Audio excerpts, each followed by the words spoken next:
לפני 2.5 קרתה את המלחמה בין רוסיה ואוקראינה, וראיתי שיש בעיה מאוד גדולה שרחפן יכול להיכנס לשטח כלשהו ולפוצץ בתים. עכשיו גיסי ואחי נמצאים כיום בלוחמה, וראיתי שזו בעיה מאוד גדולה שיכולה לקרות גם בארץ, ובשנה האחרונה ראינו את זה גם אצלנו.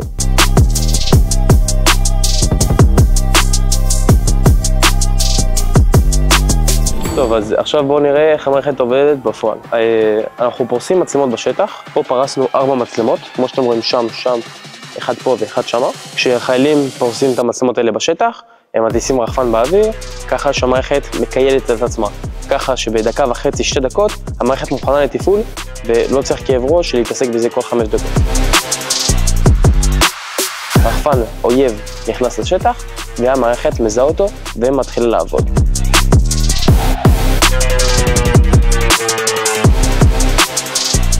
עכשיו שהמערכת מוכנה לתפעול, אנחנו נעשה ניסוי כאילו רחפן נכנס לשטח שלנו. לאחר שזיהינו את הרחפן, בעצם המערכת רואה יורה מתחילה לעבוד, מתחילה להסתכל על הרחפן. המצלמה מסתכלת על השטח, כשהיא רואה רחפן עוין, ויש ספרה בפייתון שבעצם יכולה לראות אם זה רחפן או משהו אחר. נגיד אם זה ציפור, זה לא יזהה את זה, זה לא יקיף את זה.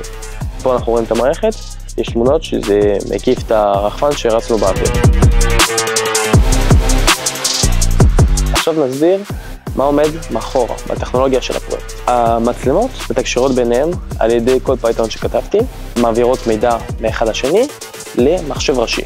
מחשב הראשי עושה טרינגולציה בין המצלמות כדי לחשב בדיוק את המיקום המדויק של הרחפן.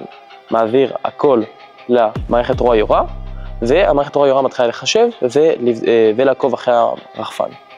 כשהרחפן מסתובב מסביב למצלמות, המיקום של הרחפן, והאם אנחנו מצליחים לזהות עם המערכת רואה יורה.